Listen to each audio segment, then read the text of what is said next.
में हम बात करेंगे हमारा third main topic general characteristics of transition elements D block elements. उसके आगे नाइन्थ हमारा जो है सब टॉपिक मैग्नेटिक प्रॉपर्टी के बारे में। तो डी ब्लॉक एलिमेंट्स जो हैं आमतौर पे पैरामैग्नेटिक होती हैं। They are attracted to a magnetic field क्योंकि ये अक्सर जो है अनपेयर्ड इलेक्ट्रॉन्स हैं इन देयर डी ऑर्बिटल्स। तो डिग्री ऑफ अट्रैक्शन जो है इंक्रीज होती है with the number of unpaired electrons up to maximum of 5।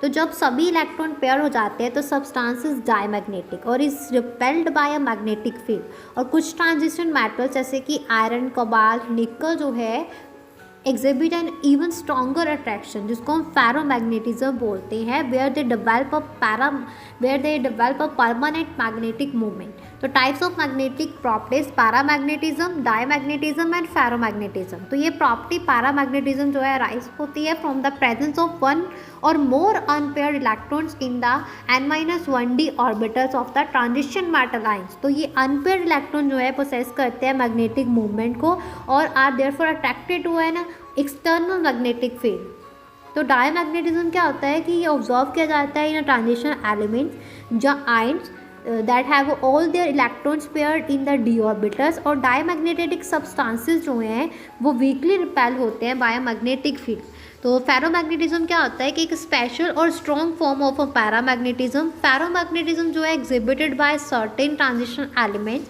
जैसे कि आयरन, कोबाल्ट एंड निकल। और ये एलिमेंट जो है डेवलप करते हैं एक strong and permanent magnetic movement जो allowing them to be permanently magnetize. तो फैक्टर जो अफेक्ट करते हैं मैग्नेटिक प्रॉपर्टीज़ को उनके बारे में बता देती हूँ पहले मैं आपको।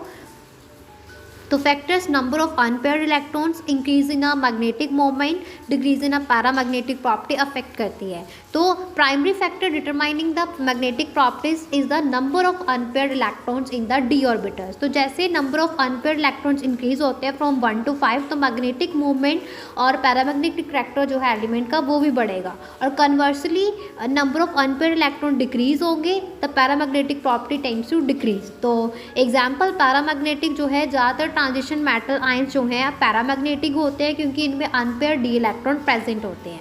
और आयरन, कोबाल्ट और निकल जो है गुड एग्जांपल है फेरोमैग्नेटिक ट्रांजिशन एलिमेंट्स की। और अगर ट्रांजिशन मेटल आयन जो है उसमें नो अनपेयर्ड इलेक्ट्रॉन हो तो इट विल बी डायमैग्नेटिक। तो यहाँ तक क्लियर हो गया? हाँ जी। उसके बाद बात करते हैं हमारा 10th सब topic formation of coloured ions, है ना, फॉर्मेशन ऑफ कलर्ड आयंस के बारे में। तो कलर्ड आयंस के बारे में हमारी इस चैप्टर में ये बताया गया है कि जब इलेक्ट्रॉन जो है from a lower energy D orbital excited होता है to a higher energy D orbital तो एनर्जी ऑफ एक्साइटेशन जो है वो corresponded to the frequency of light absorb. तो फ्रीक्वेंसी जो है आमतौर पे वो विजिबल रीजन में लाई करती है और कलर ऑब्जॉर्ब्ड होते हैं correspond to the complementary colour of the light absorb. तो फ्रीक्वेंसी जो है लाइट की absorbed frequency of the light absorbed is determined by the nature of ligand। तो in aqueous solution जहाँ पे पानी के molecules are the ligands तो color of the ions absorbed are colorless, scandium के द्वारा colorless, 3D0 titanium 4 positive colourless, 3D1 जो है टाइटेनियम 3 पॉजिटिव पर्पल। ओके, ऐसे दिखते हैं। तो कलर्स जो हैं कुछ कलर सोल्यूशन जो है वो डी ब्लॉक एलिमेंट्स उनके बारे में भी बताया गया है जैसे मैंने आपको बता दिया और कलरलेस के बारे में भी। ओके, हाँ जी।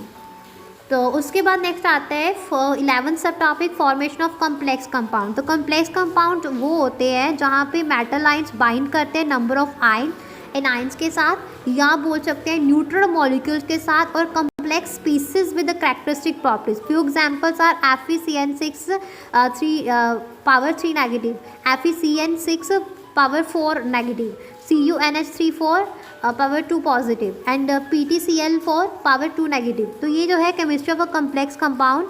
और ट्रांजिशन मेटल जो हैं वो बहुत ज़्यादा नंबर ऑफ कम्प्लेक्स कंपाउंड जो है बनाती है और this is due to the comparatively smaller size of the metal ions और their higher ionic charges and their availability of d orbitals for bond formation।